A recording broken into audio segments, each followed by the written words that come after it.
गरियाबंद में लोकसभा चुनाव को लेकर अब प्रशासनिक तैयारियां तेज हो गई हैं। चुनाव के अंतर्गत मतदाता सूची का अंतिम प्रकाशन किया गया।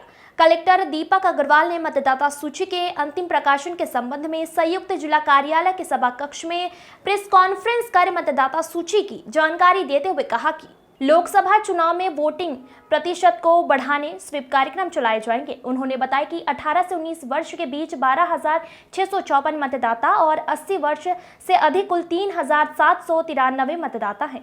बता दें कि महासमुंद लोकसभा अंतर्गत गरियाबंद जिले में राजिम और बिद्रानवागढ़ 2 विधानसभा क्षेत्र हैं, जिसमें कुल 573 मतदान केंद्र और जिले में 8 फरवरी 2024 की स्थिति में कुल मतदाता 4,58,435 है। Bureau report. अभी हमारा मतदाता सूची का आज अंतिम प्रकाशन है और उसी के तारतम्य में ये प्रेस ब्रीफिंग आयोजित की गई थी और हमारी लोकसभा निर्वाचन की तैयारी प्रारंभ हो गई है। जो हमारे ईवीएम्स हैं उनकी फर्स्ट लेवल चेकिंग का कार्य चालू है और सभी आवश्यक व्यवस्थाएं जो हैं वो की जा रही हैं।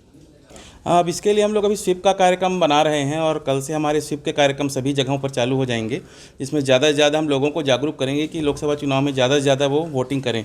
हमारा तो टारगेट ये रहेगा कि सभी लोग वोटिंग करें, लेकिन अभी लोगों के ऊपर भी कई बार निर्भर रहता है, तो हम तो चाहेंगे कि ज़्यादा से ज़्यादा लोग वोट करें। ये हमारे जो है 12,654 18 से 19 वर्ष के बीच के मतदाता हैं और 80 वर्ष से अधिक के 3,793 मतदाता हैं। क्या लग रहा है प्रशासन तो अब जो भी हमारे अपना मुख्य निर्वाचन पदाधिकारी या हमारी इलेक्शन कमीशन ऑफ इंडिया के जो भी निर्देश हैं उसके परिपालन में हम लोग तैयारी कर रहे हैं और जैसे ही वहाँ से घोषणा होगी उसके अनुसार कार्रवाई की जाएगी।